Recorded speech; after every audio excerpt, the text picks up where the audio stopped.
Welcome back to the Nerds Cantos and episode 3 of Cantober. Woo! Yeah, the bats are there. The bats will be there at the beginning of every episode now. I have to do that. But we're talking about Call of Cthulhu, an H.P. Lovecraft story that has been turned into a game, a TTRPG, I think a dozen video games, if not more. And it definitely inspired even more video games. Because this is the one. This is the story that everyone. I don't think anyone's read this one, actually. By the way, I don't know that. I don't know that anyone's read it, but everyone knows the name, and everyone knows Cthulhu. Cthulhu, yeah, big squid guy. Yeah, this one sucks. Not great. Very, very racist story. Better than King in Yellow. Not better than the first story in King in Yellow, but better than the King in Yellow as a whole, I think. Let me.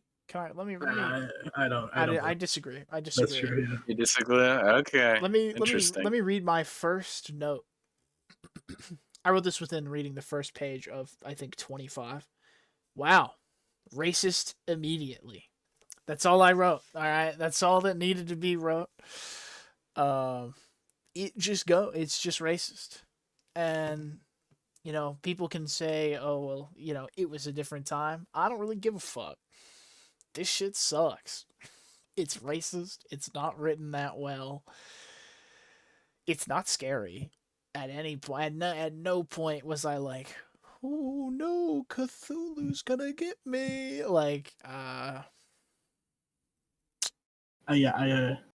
My first note was I feel like I'm reading a homework assignment. It does feel like that.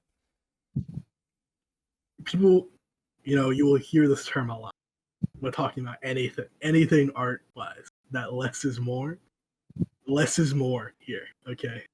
This book is just rambling. Like paragraphs of just utter nonsense that can be cut down by at least 4 sentences. Oh, for sure. He will just write down full job descriptions, titles.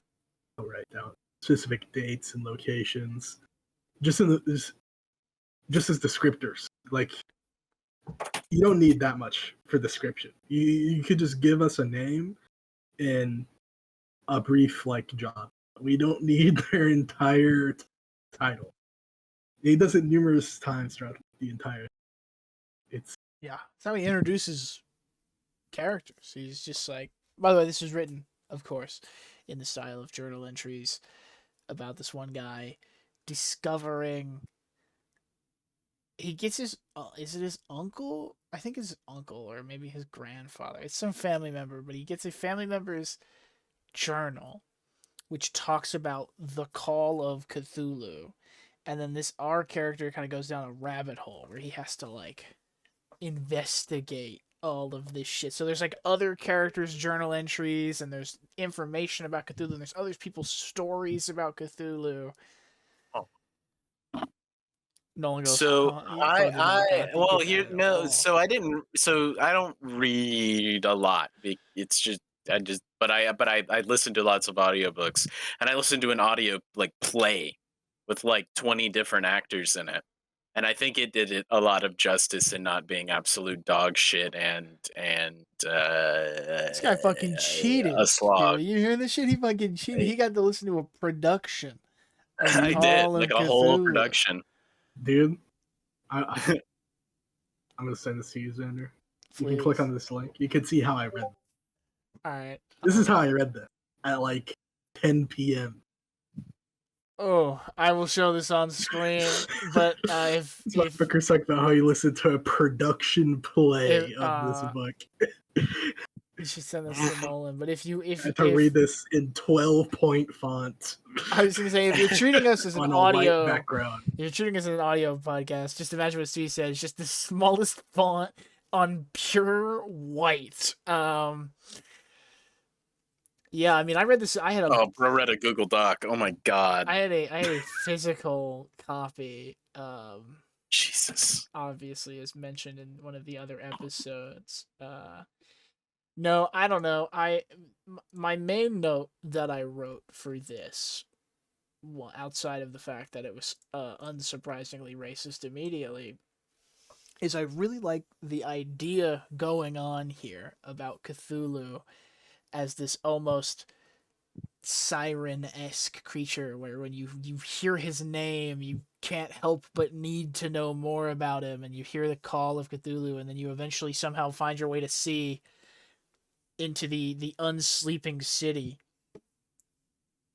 Not the unsleeping city, that's a Dimension 20 campaign. Is it the sleeping city? Hold on. Stop. What's happening? Yeah. Nothing's happening. I'm just losing it. Okay. Okay. That's what happened in the recording. Yeah, I do believe it is a sleeping city. I gotta get to the bottom of this. They even call it a bunch of names like the Cyclopean City. I think they also call it that at one point. Some crazy city. According to this, the nightmare corpse city called Ryla or Riley. I don't know how to. They struggle to comprehend the non-Euclidean geometry. So yeah, it's just this fucking crazy, fucking bullshit ass city. But I really liked that. I liked the city. Like I liked all of this stuff where this crazy god guy is like, you find out his name and he calls you to his like underwater mind bending city, and then if you accidentally awaken him, he fucking causes an apocalypse or whatever happens, you know. I don't know. That stuff in itself I think is cool.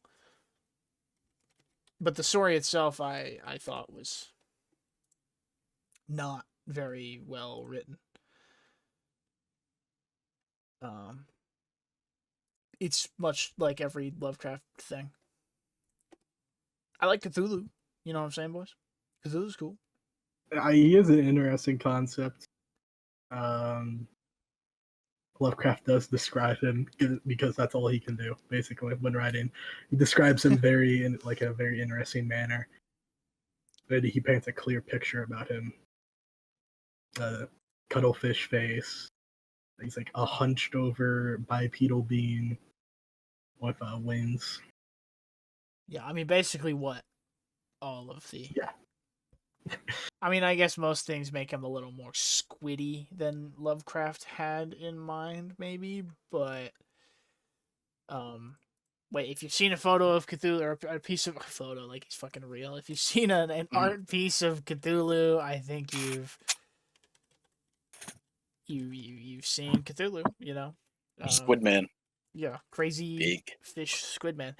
I think the most interesting part about this story is that it inspired a super cool TTRPG. All right, that's the best part about this shit. All right, the Call of Cthulhu is a fun game that you should all go home if you're not home, and you should go play it.